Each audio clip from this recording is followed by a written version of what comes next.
El infierno de una corrupción cíclica en Pemex, que empezó de forma piramidal, pero de arriba hacia abajo, tuvo su momento de desgracia en la comunidad de Tlahuelilpan, Hidalgo, donde las llamas lo devoraron todo y a todos. El huachicoleo, como hoy lo conocemos, empezó a principios de los años 90, desde adentro de Pemex. Los trabajadores de la petrolera, al ver que los dirigentes se daban vida de reyes, comenzaron a ordeñar gasolina a las pipas y rellenarlas con agua. Políticos y empresarios ordeñaban la paraestatal desde arriba y actualmente la población la ordeña desde abajo. La gran diferencia es que los grandes ordeñadores tienen los privilegios que da la clase política y empresarial en este país inmoral. Los de abajo solo sirven de fachada y ponen los muertos.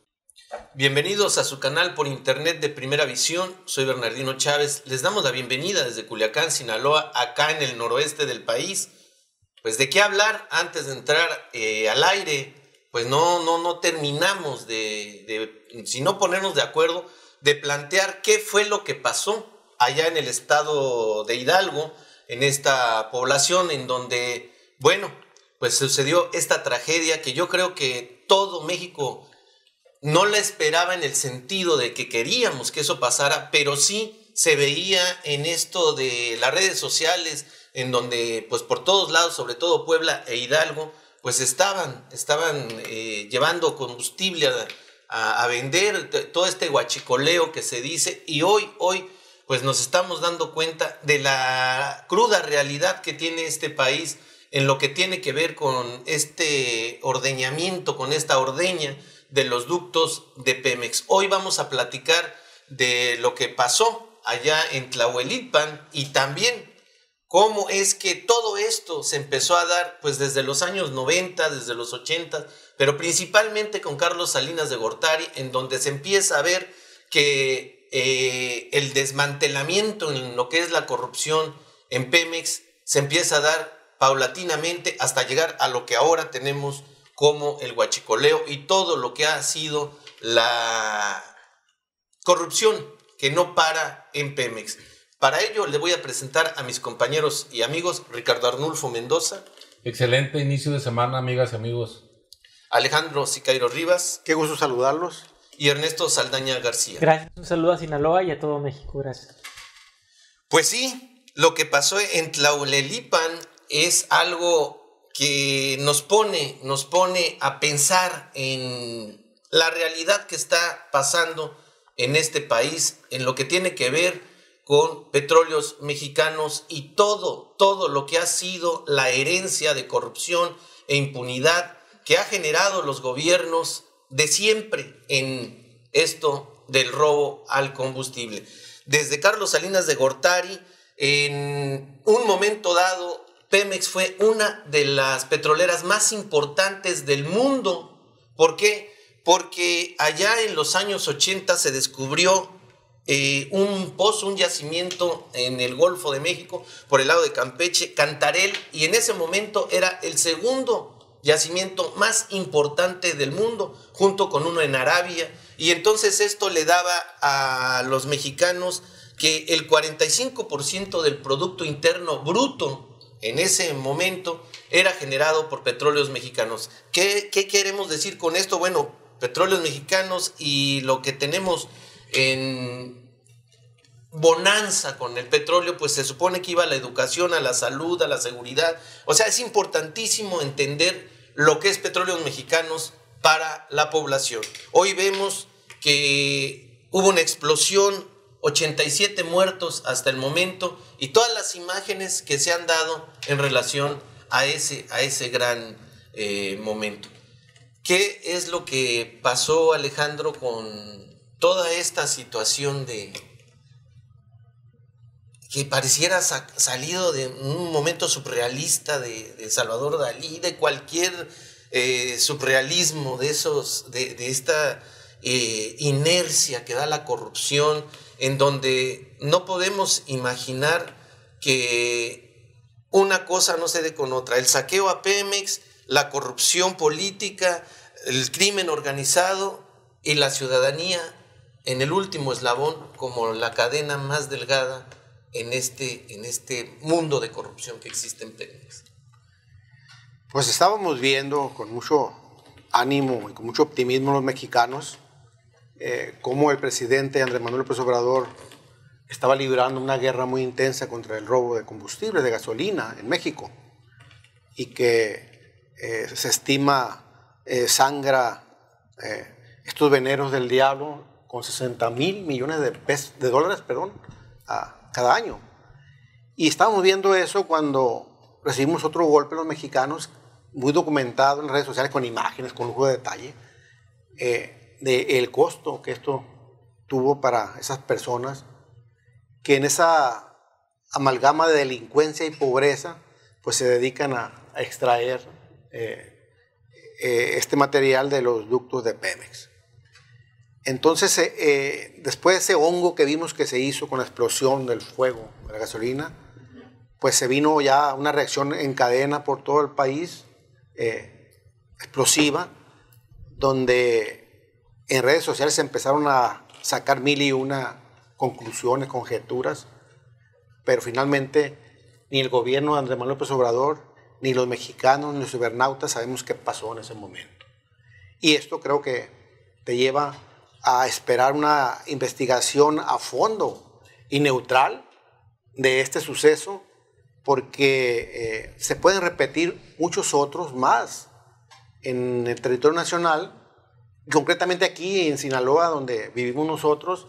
Pues hemos visto también en un año en 12 fugas muy importantes y peligrosas en cercanía de Culiacán, en la zona de la Higuerita, por ahí en la sindicatura de Culiacancito, donde también el Ejército y Protección Civil han tenido que salir a resolver esto, ¿no? Es que esto en todo el país en todo el país están estos veneros, estas fugas, estas emanaciones de gasolina que nos traen una advertencia con este caso del estado de Hidalgo, donde nos dicen pues que el país se puede incendiar, y no precisamente incendiar por los ánimos políticos, se puede incendiar por la gasolina que se está fugando en todos lados o que se están robando en todos lados.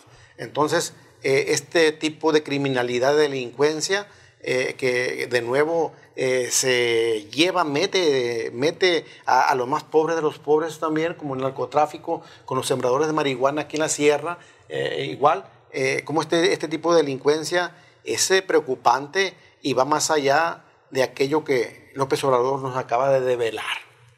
En este contexto que vemos, en donde había dicho 87, pero ya van 89 muertos, entonces cada día, cada hora sigue creciendo la cifra de muertos por lo mismo, porque todavía hay gente en un estado muy precario de salud en los hospitales. Viendo todo este contexto, pues tenemos que pensar en la realidad, la seguridad pública, el Estado de Derecho, los gobiernos y la política esta que se convierte en un manacito en la espalda cuando pasa algo. ¿Qué fue lo que pasó en realidad en Tlahuelilpan? Estaba el ejército, llegó a las 2 de la tarde, la fuga desde ahí empezó, a las 6 de la tarde hubo explosión, bueno, después de las 6 de la tarde hubo un periodo en donde el ejército y la seguridad pública estaba ahí presente, pero pues no se hizo absolutamente nada. Se tiene que analizar este tema del llamado huachicoleo, ¿no? Que es especialmente el robo del combustible llamado gasolina, porque en este momento, a pesar de que México es la cuarta potencia mundial en yacimientos petrolíferos, estamos ahorita con el mal antecedente de que en ninguno de los países con esta importancia en yacimientos petroleros han sufrido este accidente que está ahorita en el tema del estado de Hidalgo, donde han fallecido decenas de personas. Y este accidente que es un delito, sí, ¿no? Que en esencia y fue que un delito. Vale mucho la pena que tengamos que reflexionar por qué sucedió y cómo le vamos a hacer para que no vuelva a suceder, porque esto ya llegó como a la cima de conocer el grado de corrupción que se da no solo en Pemex, sino también en las autoridades que deberían de ser las encargadas de combatir el delito en este país. Creo que ahorita ha habido muchas opiniones acerca de la intervención de la Sedena en este problema, porque dicen, bueno, ¿por qué si había elementos del ejército en ese momento, la intervención no fue oportuna para detener, prevenir ese problema que se dio en forma tan cruel, ¿no? Y nada más para darle una orientación a nuestros televidentes. En el 2015 hubo una fuga en uno de los ductos que pasan por el pueblo y se logró contener. Pero en 2017, según un trabajo de proceso, en 2017 fue la primer gran fuga en el ducto, en este mismo ducto, casi en el mismo lugar, y se logró contener porque entró la fuerza pública, la fuerza militar, incluso hubo albergues para jalar gente, o sea, hubo todo un operativo. Es más normal en esa zona que pase este tipo de cosas que en otros lugares, pero esto ya se había dado año tras año, tras año, tras año en ese mismo lugar.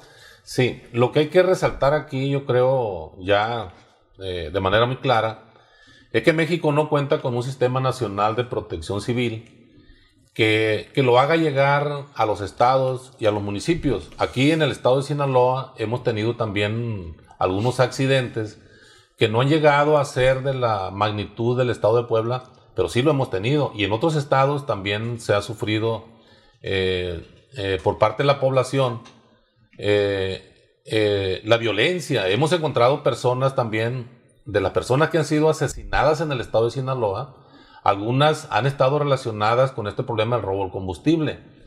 Yo creo que ha faltado mucha capacidad del estado para frenar esto, porque en el año del 2016 se creó lo que fue la actual ley de hidrocarburos y luego la ley para prevenir y sancionar los delitos relacionados en materia de hidrocarburos.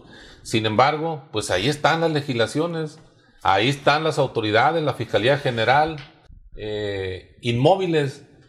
Pero yo creo que ahorita con este accidente, lamentablemente, siempre que suceden casos así tan extremos como los que estamos platicando ahorita, es cuando la autoridad se reúne y empieza a tomar medidas.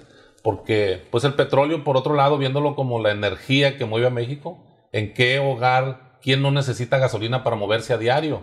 Pues se tiene que tener mucho cuidado el manejo de esta energía en el país, porque además el petróleo es propiedad de la nación. Así es propiedad de todos los mexicanos. Entonces, que se corrija este problema nos interesa a todos, ¿no? Y hay países que tienen un concepto de propiedad sumamente diferente, ¿no?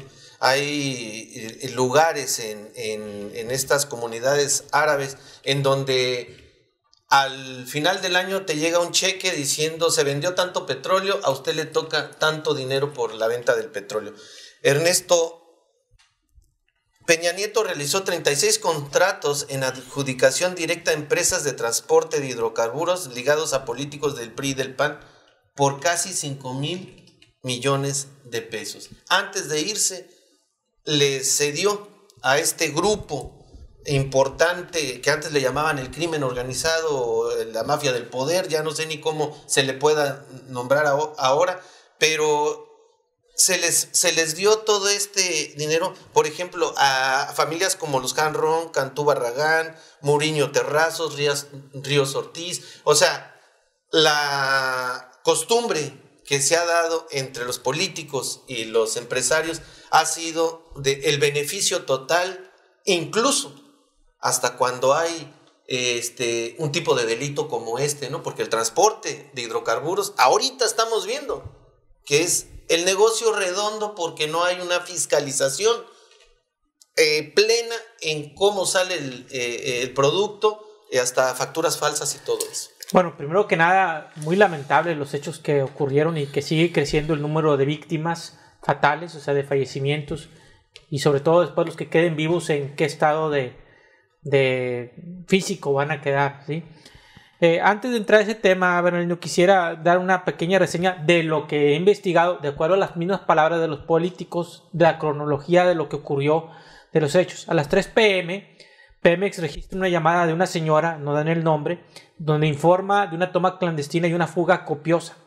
Al decir de la señora, no la tomaron en cuenta, no hubo mucho interés. 3 de la tarde. Perdón, ahora que dices eso, ahorita están anunciando el gobierno federal de que ponen a disposición teléfonos para que hagan lo que esa señora hizo. Que no la tomaron en cuenta. 4:50 p.m. se le da un aviso a la Sedena y llegan desgraciadamente solamente 25 soldados a contener el asunto. Sabiendo que ahí la población se dedica al huachicoleo. Igual que en Puebla. 5:04 p.m. se da otro aviso a las corporaciones policíacas vía el 911. Hasta las 6:19 p.m. Pemex cierra los ductos, cierra las válvulas, que porque estaba siguiendo protocolos. Me acuerdo que... Y un protocolo de SCADA que también la diseñó otro grupo de los medios registran la explosión a las 6:51 p.m. y finalmente dijeron primero Omar Fayad dijo que había 20 víctimas, el mismo Omar Fayad de rato dijo que subían a 66, 74, 85, sí, el gobernador de Hidalgo, y 89. Hubo pues probablemente más de 3 horas aquí quiero decir que hay corresponsabilidad. Falló el pueblo, falló el gobierno. ¿Sí? El gobierno, porque acuérdense que es prevenir, es servir, es proteger.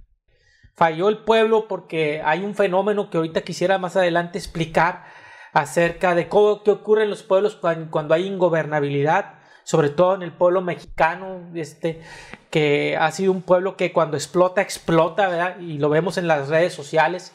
Los que piden que los incriminen incluso a los heridos y los que están en contra totalmente de la pasividad del ejército. Y aquí debemos de tomar las cosas con calma y ver deslindar responsabilidades. Pero aquí porque en ese aspecto, Saldaña, nada más para ir precisamente con lo que tú dices, que es importantísimo, por ejemplo, darnos cuenta de cómo se están manejando las redes sociales y esa doble personalidad que tenemos los mexicanos de un lado y del otro.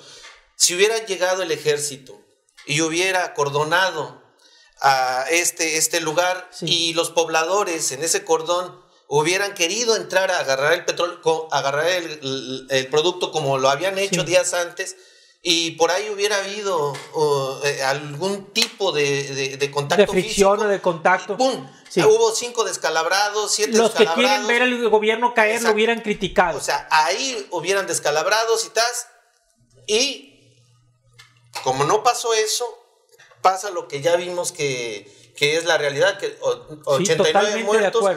¿Qué hubiera pasado? ¿Cómo hubiera actuado las redes sociales? Sí, pero yo no estoy culpando al ejército. No, por supuesto. Estoy diciendo que aquí hubo, digamos, omisión, no solamente del ejército, corporaciones policiales, protección civil, Pemex en tratar de solucionar, en cortar los ductos, se tardó mucho tiempo. Finalmente, pues aquí hubo una serie de eventos desafortunados. Estaba viendo yo la película de un avión que cayó y se estrelló en el Hudson y que no hubo muertos. Las corporaciones de ayuda tardaron 24 minutos en llegar en Estados Unidos. Aquí pasan más de 3 horas y no llegó nada. Definitivamente estaba el problema de que pudo haber una confrontación y iba a haber después señalización al ejército, pero ante una situación de emergencia es como si estuvieras hablando de una situación de batalla. Tienes que tomar decisiones rápidas y acertadas. Haces un cordón de seguridad, algunos quedan adentro, muchos quedan afuera, y a los que están adentro les dices dejen los bidones ahí. Es más, incluso hasta les puedes dar vales de gasolina y decir aquí les voy a dar su dinero, señor, pero por favor llévese a sus niños de aquí. Entonces tienes que improvisar en ese momento para salvaguardar el bien superior que es las vidas humanas, ¿sí? Entonces finalmente se hereda un gobierno anquilosado. Pemex tiene 136,000 empleados que han trabajado y vivido por muchos años de alguna forma. Se tardaron más de 2 horas en cerrar los ductos. O sea, hay que aceptar que también el gobierno rebasó la capacidad de respuesta del gobierno a esta situación y falló también la idiosincrasia del pueblo mexicano, que como dijo Alejandro, una combinación de problemas idiosincráticos con el problema de la pobreza se combina para robar unos cuantos litros y que agarrar 80, 100 o 200 pesos diarios que me solventan el problema de la pobreza en ese momento. Sí. De terminar, seguimos con ya llegamos putos. Eso fue lo que dijo una persona cuando grabó. Esa es una de las realidades. Eso me interesa muchísimo. Esa es una de las realidades, ¿no? Porque si ese que llegó y dijo ya llegamos putos lo hubieran salvado, quién sabe si fue uno de los quemados, pues la gente estaría diciendo ay, mira O sea, lo salvaron, ¿no? A pesar de que él pareciera que buscaba la muerte, en el sentido también buscar esa ganancia, ¿no? Por la pobreza, por todos estos ingredientes. Ana Lilia Pérez, a usted que nos está viendo y escuchando, Ana Lilia Pérez hace un registro minucioso de lo que ha pasado en Pemex. Es la periodista que tiene al dedillo toda la información de cómo Pemex pasó de esta importante petrolera a lo que ahora es. En varios libros, uno de ellos es El asesinato de Pemex. Ella lo dice así: si la gente vio que los de arriba roban, los que estaban dentro de Pemex también dijeron, pues vamos a empezar a robar.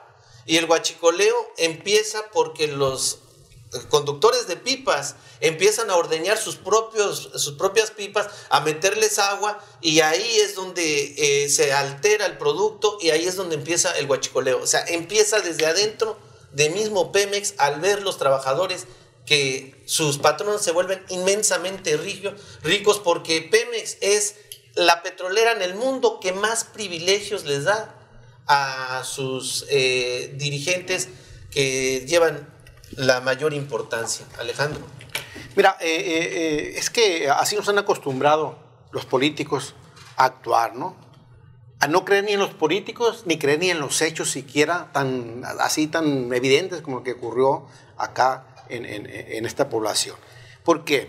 Porque siempre que el gobierno quería tapar alguna cosa que hizo mal, venía un hecho luego, un suceso de gran impacto social, y tapaba y apagaba aquello. Y lo que el gobierno hacía mal, un aumento de impuestos, una acusación de fraude contra el mismo gobierno. Como ahorita luego que venía un capo, la escasez de gasolina, ¿quién se acuerda? Luego venía un capo detenido y ya se tapaba todo, ¿no?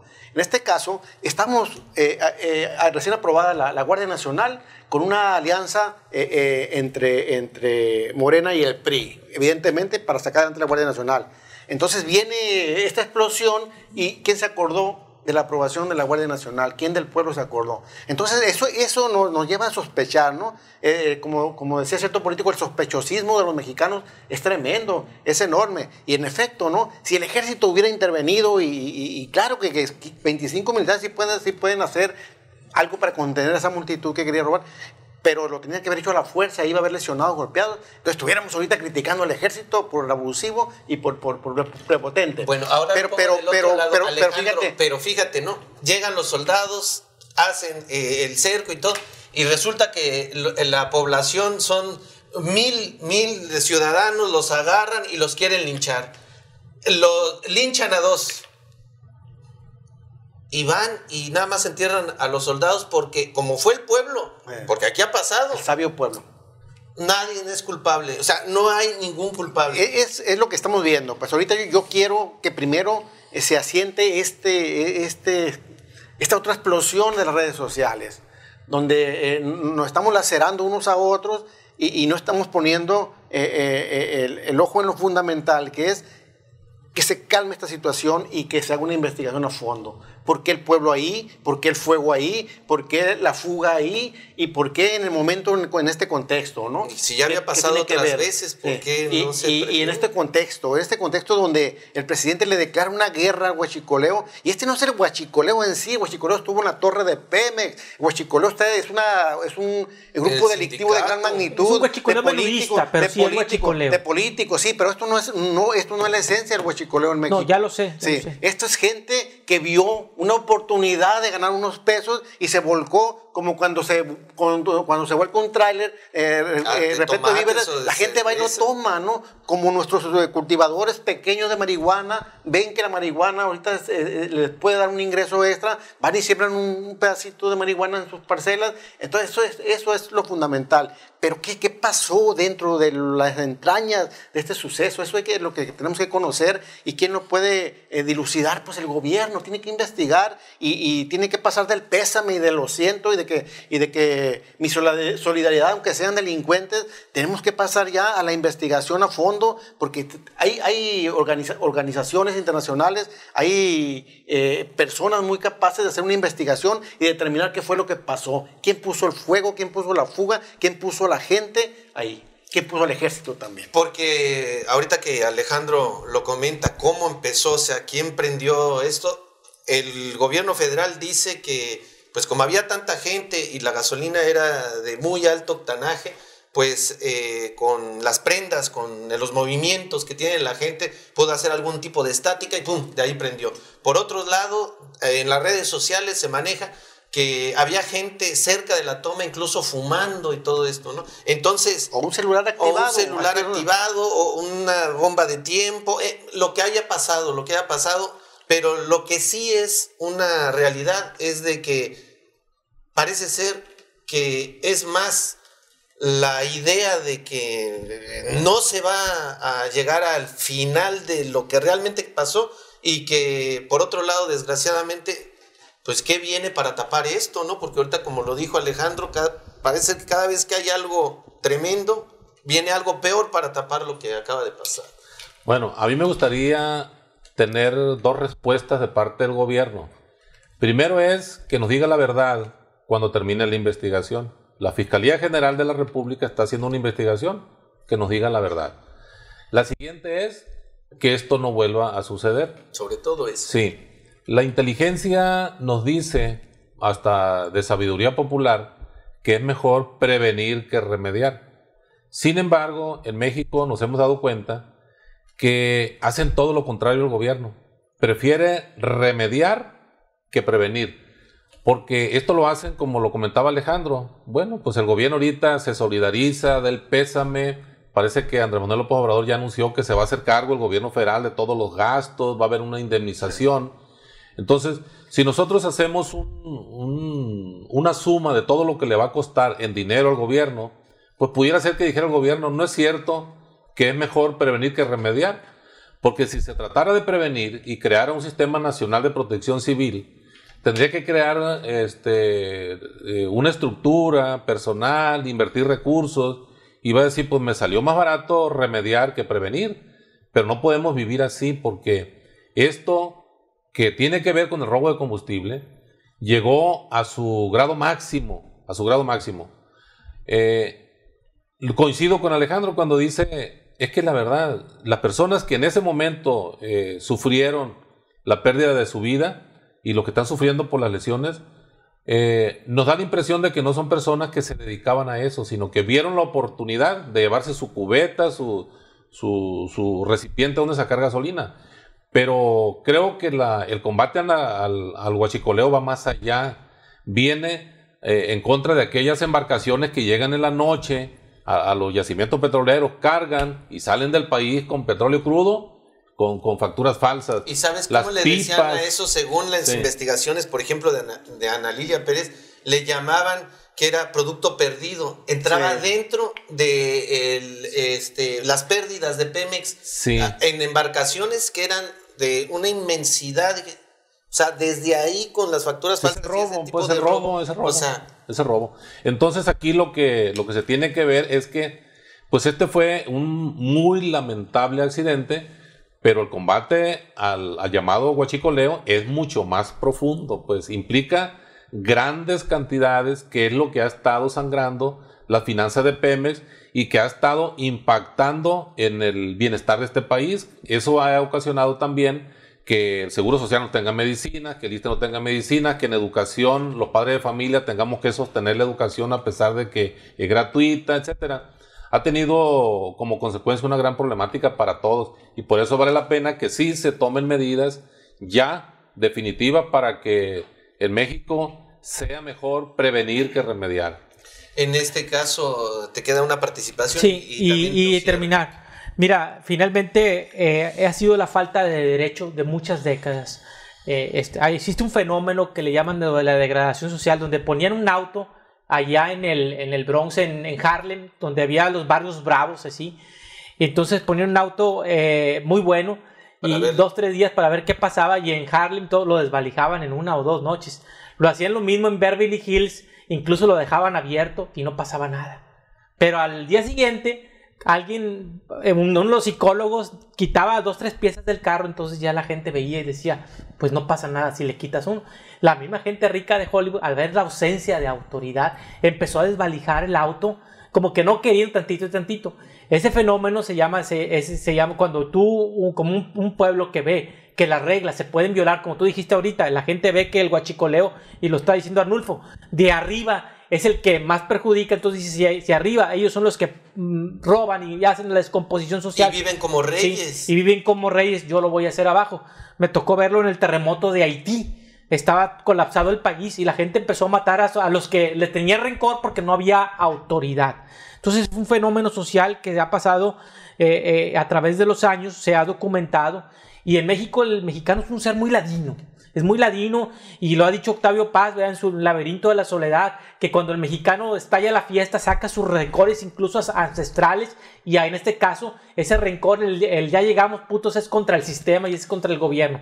Por el otro lado, también es hacia sí mismo, hacia ti mismo, o sea, hacia él el que estoy sometido, sí, me rebelo contra el gobierno. Y por el otro lado, la contrarréplica en las redes sociales de gente que tiene también tal coraje contra el antiguo sistema, y en este caso de ese tamaño es la furia para defenderlo. Ahorita que dijiste eso, sí, voy a... Pero ya también coraje es contra el nuevo sistema. Sí, por eso te digo, sí, unos y otros son rencores añejos. Sí, pero se dio tanto ese odio a los viejos sistemas, a los viejos moldes de tanto eso, que yo lo comparo con este aficionado del fútbol que goza más. Está más feliz cuando pierde el equipo rival al que más odia que cuando gana su propio equipo. Así es. Así estamos los mexicanos en este momento. Bueno, finalmente, países como China, donde está el confucianismo, donde la India, donde está el hinduismo y donde está el budismo, tienen mucho más población en México, y la gente no tiende a cometer tantos delitos porque está imbuido más en unas cuestiones religiosas que limitan sus excesos.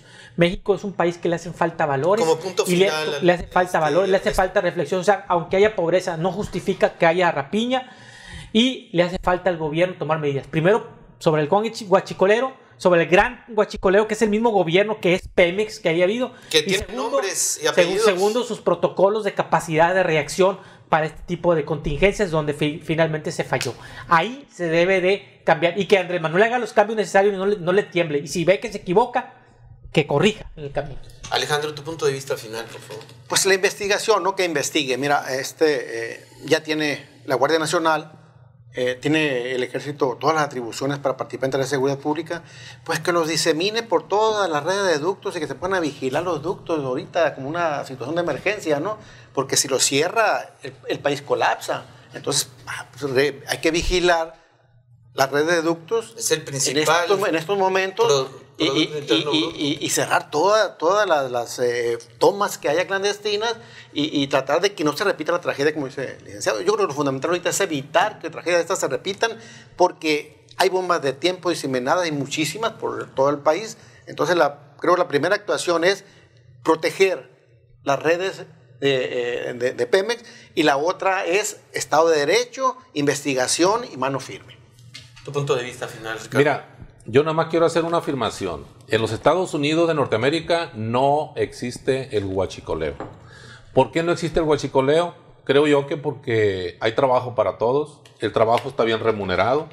Entonces, parte del problema del huachicoleo en México es la falta de empleo, sí, la falta de un trabajo bien remunerado, digno, y que viene siendo también uno de los factores que puede ocasionar esto. No el único, pero sí es uno de los más importantes.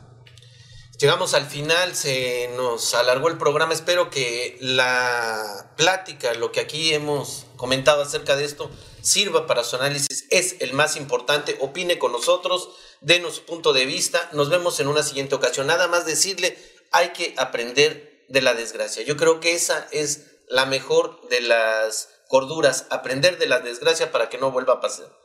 Nos vemos en una siguiente ocasión. Hasta entonces, hasta siempre. Hasta luego.